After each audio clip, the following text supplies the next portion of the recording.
Hello everyone, welcome to back my YouTube channel master coaching. Friends, इस video में पढ़ेंगे हम क्लास 12 की इंग्लिश और क्लास 12 की इंग्लिश का ये चैप्टर है journey to the end of the earth. बोबिल से पहले इसको पढ़ते हैं। ये हमारे पास क्या है, एक बोबिल है। बोबिल से पहले इसको पढ़ेंगे दी, और यहाँ पर भी क्या है, बोबिल है, इसको बोलेंगे the. Journey to the end of the earth. इस चैप्टर के पढ़ेंगे हम सारे के सारे शॉर्ट आंसर जो काफी इंपॉर्टेंट है एग्जाम के लिए। देखिए इसका ट्रांसलेशन कैसे करते हैं इंग्लिश टू हिंदी में, वो समझिए। सारे के सारे मीनिंग आपको इस वीडियो के माध्यम से पता चल जाएंगे। केवल आपको यही क्वेश्चन तैयार करने हैं जो ज्यादा इंपॉर्टेंट है एग्जाम के लिए। तो पहला क्वेश्चन क्या है, इसको समझें आप। क्वेश्चन है कि how do geological phenomena, how कैसे, देखिए डू आया है तो सेंटेंस है प्रेजेंट के इंडेफिनिट का। हाउ डू जियोलॉजिकल फेनोमेना मतलब भौगोलिक घटनाएं, इसका मतलब निकलेगा भौगोलिक घटनाएं। भौगोलिक घटनाएं, अब भौगोलिक घटनाएं क्या होती हैं? जो पृथ्वी में चीजें हो रही हैं, पृथ्वी में घटनाएं हो रही हैं, वो भौगोलिक घटनाएं हैं। मान लो कोई लावा निकल के आ गया, कोई ज्वालामुखी फट गया, इस टाइप से पृथ्वी में घटनाएं हो रही हैं, सारी भौगोलिक घटनाएं हैं। भौगोलिक घटनाएं कैसे हेल्प अस, हमारी मदद करती हैं। ता है ती है बोलेंगे क्योंकि डू आया है। जो भौगोलिक घटनाएं होती हैं पृथ्वी में, वो हमारी कैसे मदद करती हैं? टू नो, जानने के लिए। टू नो का मतलब होता है जानना, तो वो जानने के लिए कैसे मदद करती हैं? अबाउट के बारे में, द हिस्ट्री इतिहास के बारे में जानने की वो कैसे हमारे पास मदद करती है हमारी। ऑफ ह्यूमन काइंड, मानवता की। तो ह्यूमन काइंड अच्छा वर्ड है, इसका मतलब निकलता मानवता। मानवता, तो मानवता की वो कैसे मदद करती है? आंसर देखें, आंसर में क्या बताया है कि जियोलॉजिकल फेनोमेना, जो भौगोलिक घटनाएं हैं, गिव अस, वो हमें क्या करती हैं? देती हैं अंडरस्टैंडिंग, समझ, एक तरीके से समझ बढ़ाती है हमारी। अब ध्यान से देखें, जियोलॉजिकल फेनोमेना, फेनोमेना एक प्लूरल सब्जेक्ट है, तो इसी वजह से वर्ब की फर्स्ट फॉर्म आई है। जब ये वर्ब की फर्स्ट फॉर्म आई है तो प्रेजेंट का इंडेफिनिट हो गया है। जियोलॉजिकल फेनोमेना गिव अस, वो हमें देती हैं अंडरस्टैंडिंग, तरीके से समझ बढ़ाती है हमारी। अंडरस्टैंडिंग होती है समझ, नॉलेज ऑफ वेयर, कहां से। वेयर का मतलब होता है कहां से। आगे है वी हैव कम फ्रॉम, हम कहां से आए हैं, हम कहां से आए हैं, वो हमारी ऐसी घटनाओं को बताती हैं। And where we could possibly, और हम कहाँ, वी हीडिंग, किसकी तरफ को अग्रसर हैं, इसका मतलब था अग्रसर या आगे बढ़ना, अग्रसर या आगे बढ़ना। हम कहाँ से आए हैं और हम किसकी तरफ को अग्रसर हैं, कहाँ को हम जा रहे हैं। आगे समझे, दे हेल्प अस, वे हमारी मदद करते हैं। दे हेल्प अस, वे हमारी क्या करते हैं? मदद करते हैं। आगे समझे, टू अंडरस्टैंड, देखिए अंडरस्टैंड का मतलब होता है समझ में, मतलब हमारी जानकारी में, वो हमारी मदद करते हैं। अबाउट द फॉल्ट्स, फॉल्ट्स के बारे में। फॉल्ट्स होते हैं बले। अभी बले क्या होते हैं? पृथ्वी के चारों ओर कुछ बले बनते हैं वायुमंडल के, उसके बारे में जानकारी देते हैं। एंड शील्ड्स, शील्ड्स के बारे में, शील्ड्स एक तरीके से सुरक्षा होती है, किससे? हानिकारक पराबैंगनी किरणों से, तो उसके बारे में जानकारी देते हैं। ओजोन, ओजोन गैस के बारे में देते हैं। ओजोन गैस जो हानिकारक पराबैंगनी किरणों को रोकती है, वो ओजोन गैस होती है। एंड और कार्बन डाइऑक्साइड, जो कार्बन डाइऑक्साइड गैस होती है, इसके बारे में जानकारी देती हैं कि पहला उस टाइम पे जब पृथ्वी बनी थी उस टाइम पे कितनी कार्बन डाइऑक्साइड थी, अब कितनी है। तो इस तरीके से जो जियोलॉजिकल फेनोमेना होती हैं, भौगोलिक घटनाएं होती हैं, वो हमें जानकारी देती रहती है टाइम टू टाइम। आगे किसके बारे में जानकारी देती है कि इवोल्यूशन, इवोल्यूशन का मतलब होती है, इसका मतलब होता है विकास। अब कितना विकास हो चुका है पृथ्वी में, उसके बारे में जानकारी देती है। एंड एक्सटिंक्शन, और विलुप्ति के बारे में कि क्या क्या चीजें विलुप्त हो चुकी हैं, इस पृथ्वी से गायब हो चुकी हैं, उसके बारे में सारी चीजें जानकारी देती हैं। कौन? भौगोलिक घटनाएं। तो इस तरीके से आप इसका ट्रांसलेशन कर सकते हैं, कर देते हैं इसको क्लीन, और फिर ले सकते हैं इसका स्क्रीनशॉट। ओके, तो चलिए फ्रेंड्स, इसका स्क्रीनशॉट दीजिए, फिर पढ़ते हैं नेक्स्ट वाला क्वेश्चन। देखिए नेक्स्ट वाला क्वेश्चन है, दूसरा वाला को समझें आप, दूसरा क्वेश्चन को समझें। क्वेश्चन है कि वर्ड वाज द एकेडमिक, इसको बोलेंगे द एकेडमिक, सोकलिस्की, इसको बोलेंगे सोकलिस्की। अब ये है क्या? Word was the academic Sokolsky, academic Sokolsky क्या था? पास्ट का सेंटेंस है। वेयर, कहां, वाज इट हीडिंग, यह कहां, यह कहां, हीडिंग अग्रसर है, यह कहां मतलब किसकी तरफ को जा रहा है, हीडिंग है, अग्रसर है। हीडिंग का मतलब होता है अग्रसर, क्या होता है? अग्रसर। तो ये सवाल यह है कि एकेडमिक सोकलिस्की क्या है और यह किसकी तरफ को अग्रसर है, किसकी तरफ को जा रहा है। आंसर देखें, दी एकेडमिक सोकोल्स्की, जो एकेडमिक सोकोल्स्की है वो अ रशियन रिसर्च वेसल, एक रूस का खोजी, जिसको बोलते हैं खोज, एक रूस का खोजी जलयान है, इसको बोलते हैं जलयान। जलयान मतलब जो पानी पे जो जहाज चलते हैं उसको जलयान कहते हैं। तो एकेडमिक सोकोल्स्की जो है वो एक रूस का, ये रूस है, रशियन का मतलब रूस का एक खोजी जलयान है। ठीक, रिसर्च का मतलब खोज होता है या अनुसंधान होता है। आसान है, आगे समझे। इट वॉज हीडिंग, ये है आगे बढ़ रहा था, टूवर्ड्स की तरफ, ये किसकी तरफ को आगे बढ़ रहा था, आगे देखें। दी कोल्डेस्ट, कोल्डेस्ट का मतलब होता है सबसे ज्यादा ठंडे, सबसे ज्यादा ठंडे एरिया की तरफ को ये बढ़ रहा था। ड्राइएस्ट, सबसे ज्यादा सूखे, कोल्ड जैसे ठंडा होता है वैसे ही ड्राइएस्ट बना रखा है, सुपरलेटिव डिग्री है ये। सबसे ज्यादा ठंडे, सबसे ज्यादा सूखे, और विंडेस्ट, और तेज पवने चलने वाले, उसमें ये बढ़ रहा है, जहां पर तेज पवने चलते हैं उसको बोलते हैं विंडेस्ट। कॉन्टिनेंट, कॉन्टिनेंट का मतलब महाद्वीप, महाद्वीप, तो इस महाद्वीप की तरफ को ये बढ़ रहा है, बढ़ रहा था, वो आया तो था। इन द वर्ल्ड, संसार का, अंटार्कटिका, अंटार्कटिका, अंटार्कटिका एक कॉन्टिनेंट होता, महाद्वीप होता, उसकी तरफ ये बढ़ रहा है, जा रहा है, कुछ अनुसंधान करने के लिए, कुछ खोज करने के लिए, उसको बता रहे हैं। तीसरा क्वेश्चन क्या है कि how did the writer feel, देखिए डिड आया है तो क्या है, पास्ट का इंडेफिनिट है। How did the writer feel, लेखक ने कैसा फील महसूस किया, ऑन रीचिंग, पहुंचने पर, तो मतलब होता है पहुंचना। तो लेखक ने पहुंचने पर कैसा महसूस किया है, अंटार्कटिका, अंटार्कटिका जब पहुंच गए इस महाद्वीप पे, एंड भाई और क्यों, उसको कैसे महसूस हुआ है, क्या हुआ वहां पर जाके, वो समझे। ऑन रीचिंग, पहुंचने पर, ऑन रीचिंग पहुंचने पर, ये पार्टिसिपल का सेंटेंस बनाया गया है, इसका मतलब निकालेंगे ऑन रीचिंग पहुंचने पर, रीच का मतलब पहुंचना होता है। दी अंटार्कटिका, जो अंटार्कटिका था, अंटार्कटिका, द राइटर, जो राइटर था उसने फील की सेकंड ऑफ फेल्ड आया तो उसने महसूस किया। ऑन रीचिंग पहुंचने पर, लेखक ने अंटार्कटिका, अंटार्कटिका पहुंचने पर फेल्ड उसने महसूस किया। रिलीफ, रिलीफ का मतलब होता है राहत की सांस ली इसने, ये होता है राहत की सांस लेना, राहत की सांस लेना, तो उसने राहत की सांस ली, उसको अच्छा महसूस हुआ, वहां का जो जलवायु, मतलब वहां का जो जलवायु थी अच्छी महसूस हो रही थी।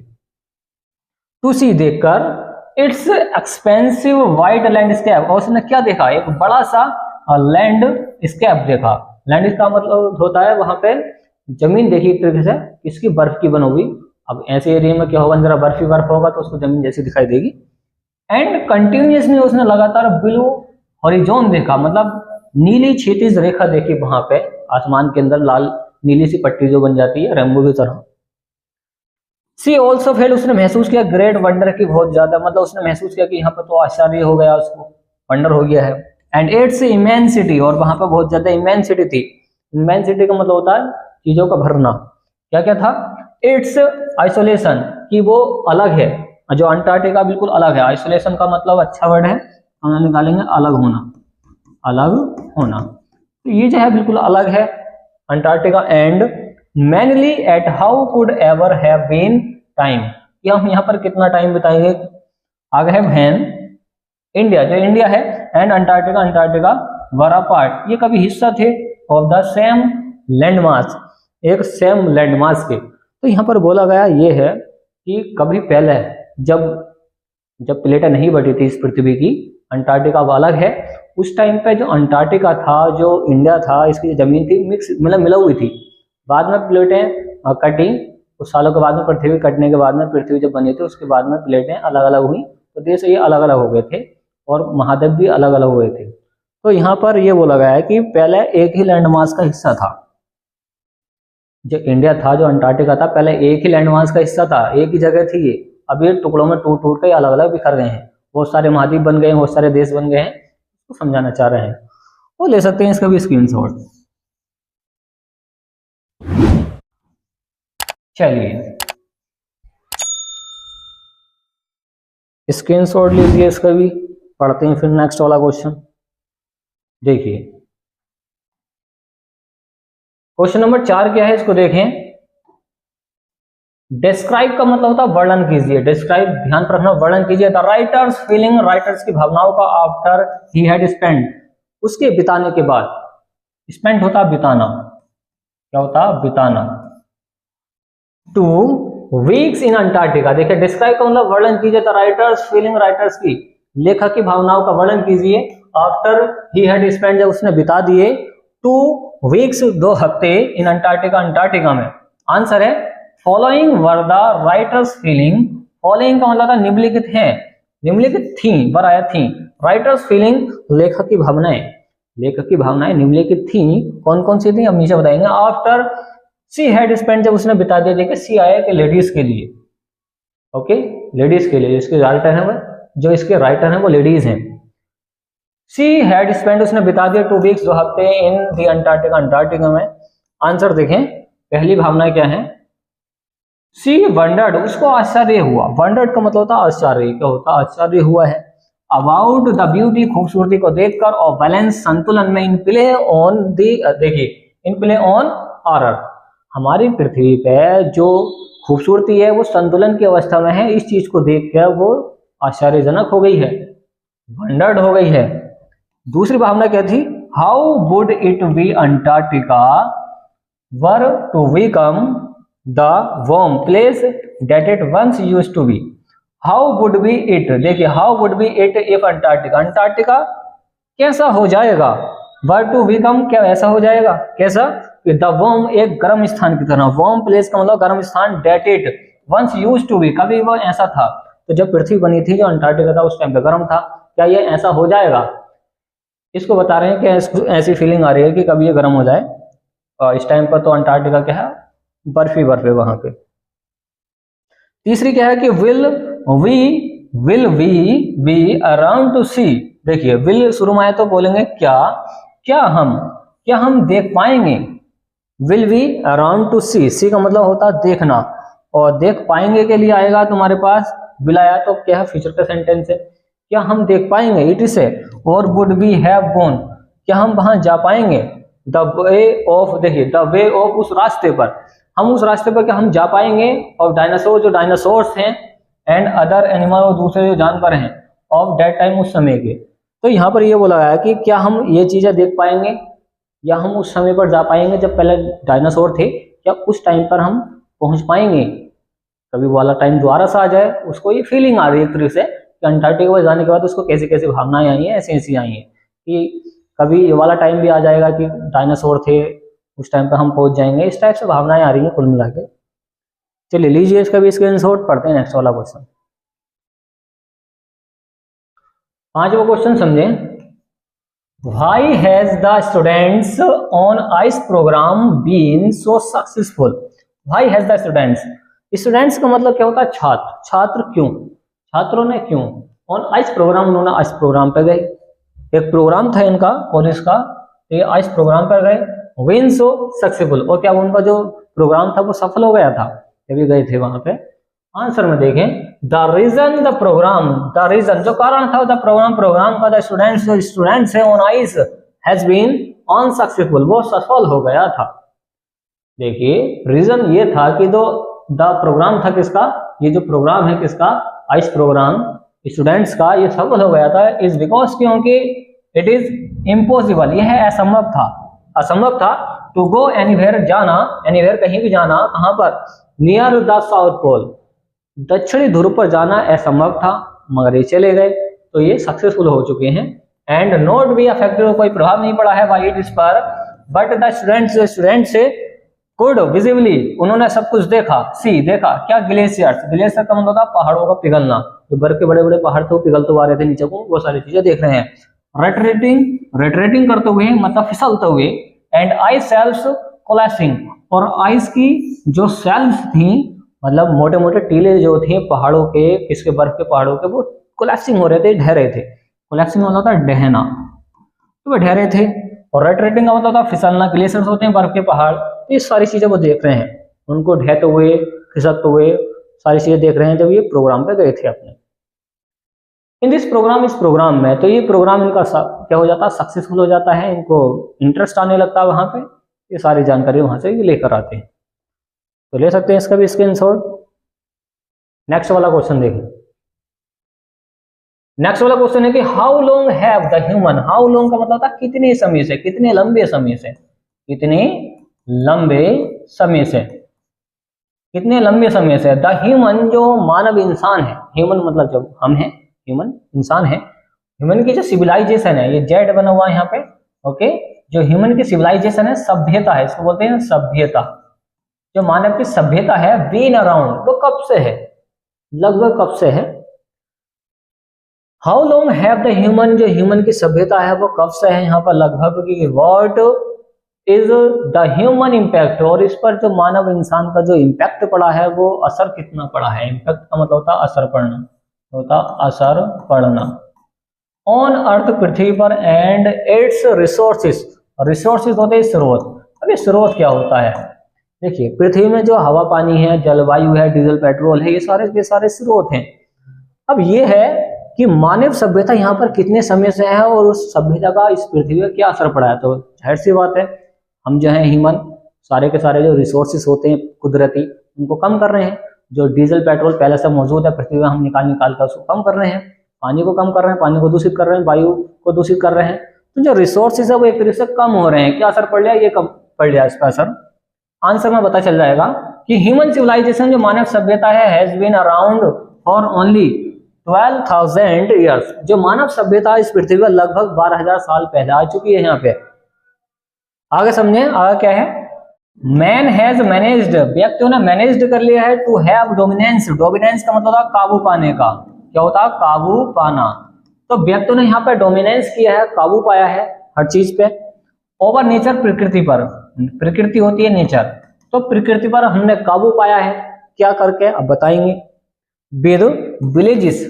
गांव बनाकर, जगह जगह गांव बना दिए हैं, तो गांव बना के हमने प्रकृति पे डोमिनेंस किया है, टाउन्स कस्बे बनाकर, सिटीज बनाकर, और मेगा सिटीज का मतलब बड़े बड़े शहर बनाकर, द रैपिड इंक्रीज, और रैपिड का मतलब होता है तेजी से, क्या होता है तेजी से, तो तेजी से हमने क्या किया है इंक्रीज, इंक्रीज मतलब बढ़ाना, तेजी से हमने क्या बढ़ाई है इन ह्यूमन पॉपुलेशन, और तेजी से हमने जनसंख्या बढ़ा दी है। अब जनसंख्या बढ़ाने पर तो पृथ्वी का नुकसान होगा, सारे के सारे रिसोर्सेज खत्म कर देंगे लोग, पब्लिक ज्यादा होगी तो रिसोर्सेज को ज्यादा यूज करेगी तो खत्म हो जाएंगे, तो the rapid increase human population, तेजी से जो है इंसानों की जनसंख्या बढ़ी है, हैज लेफ्ट मैन बैटलिंग, और व्यक्ति फंस गया है बैटलिंग, युद्ध में, युद्ध किसका कर रहा है विद अदर स्पीसीज, इसको स्पीसीज बोलेंगे, इसका मतलब होता है प्रजातियां।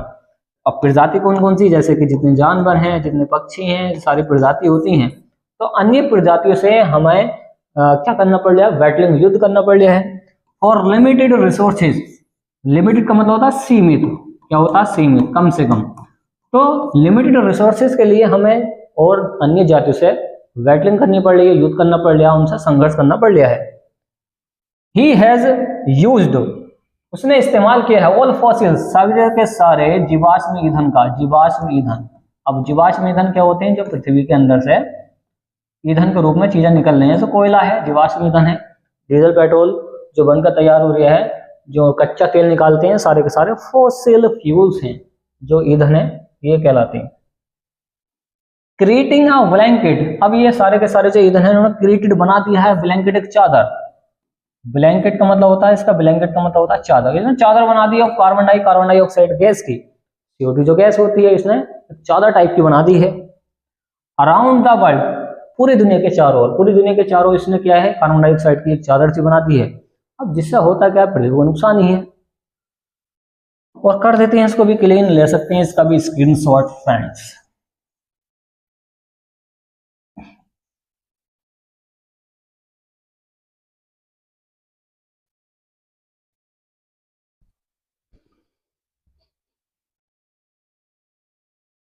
चलिए नेक्स्ट वाला पढ़ते हैं, लास्ट क्वेश्चन है इस चैप्टर का, इस सारे के सारे आपको केवल 7 ही क्वेश्चन तैयार करने इस चैप्टर से, ओके, मोस्ट इंपोर्टेंट है एग्जाम के लिए, आपको दिखाई दे रहा हूं, देखिए क्वेश्चन क्या है, व्हाट इज द सब्जेक्ट, क्या सब्जेक्ट है, सब्जेक्ट का मतलब होता है विषय, क्या विषय है, डेट फीचर्स वाद विवाद का, इसका मतलब होता है वाद विवाद, वाद विवाद का क्या विषय है, मोस्ट इन द इन्वायरमेंटल, इसका मतलब होता है पर्यावरणीय, पर्यावरणीय, पर्यावरण जो होता है उसको बोलते हैं इन्वायरमेंटल।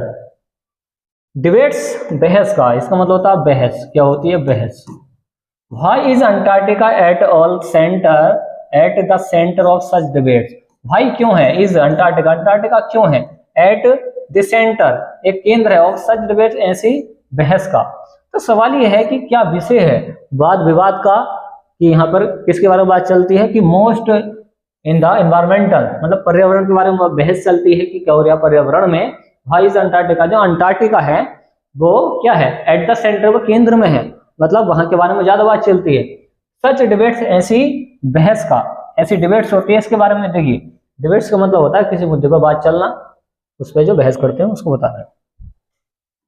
आंसर देखें, क्लाइमेट, क्लाइमेट का मतलब होता है मौसम, क्या होता है मौसम, चेंज, मौसम बदलता है। इज द सब्जेक्ट, सब्जेक्ट होता है विषय, दैट फीचर्स वाद विवाद, तो वाद विवाद आप लिख चुके हैं पहले ही। देखिए यहाँ पर वो लगाया कि मौसम के बदलने से जो सब्जेक्ट होता है, सब्जेक्ट के जो फीचर्स वाद विवाद होता है उस पर क्या असर पड़ता है, कि मोस्ट इन एनवायरमेंटल डिबेट्स, ये ज्यादातर क्या है पर्यावरणीय डिबेट्स का बहस, मतलब क्या है पर्यावरणीय बहस के बारे में क्या है फीचर्स है, वाद विवाद का एक विषय है। जो क्लाइमेट चेंज होता है, आया समझ में, एक बार सुनिए। देखिए जब हम अंटार्कटिका पर जाते हैं, जिस एरिया में हम रहते हैं वहां का जो क्लाइमेट है अलग है, जैसे अंटार्कटिका पर जाते हैं तो वहां का क्लाइमेट अलग है। जब क्लाइमेट चेंज होता है, बदलता है, तो उस पर जो बात चलती है वो विषय है इसका, डिबेट्स का। दी अंटार्कटिका, जो अंटार्कटिका है is at the centre, Antarctica जो रहता है वो सेंटर में रहता है, केंद्र में रहता है, केंद्र में रहता है ऑफ डिबेट्स, बहस के। बिकॉज क्योंकि इट होल्ड्स, इसमें होल्ड्स करे हुए चीजें हैं, इन इट्स आइस कोर्स, और इसमें क्या है आइस कोर्स है, इसके नाभिक में क्या रहती है, इसके जो बर्फ है इसके नाभिक में बहुत सारी गैसें रहती हैं, उसके बारे में बताएंगे। आइस कोर्स सच हाफ मिलियन ईयर्स, लगभग आधा मिलियन जो ईयर्स बीत चुके हैं, इसके अंदर क्या मिली है, कार्बन मिली है, कार्बन डाइऑक्साइड गैस मिली है, रिकॉर्ड्स पाई गई है, रिकॉर्ड्स मतलब यहाँ पे पाई जाना, पाई गई है। कोट इन इट्स लेयर्स, किसके रूप में, लेयर्स के रूप में, लेयर्स होती हैं परतें, ऑफ आइस, बर्फ की, तो बर्फ की परतों के रूप में जो कार्बन डाइऑक्साइड गैस CO2 होती है वो सूखी बर्फ होती है, वहां पर पाई गई है। अब उसके बारे में बातचीत चलती है वहां पे। ये वाद विवाद का विषय है कि अंटार्कटिका ऐसा क्यों है, इतना खूबसूरत क्यों है, वहां पे इतनी ठंडक क्यों है, ये सारी बातें चलती रहती हैं, तो एक तरीके से वाद विवाद का विषय है। तो इस तरीके से आप इसका ट्रांसलेशन कर सकते हैं और ले सकते हैं इसका भी स्क्रीनशॉट। ओके चलिए,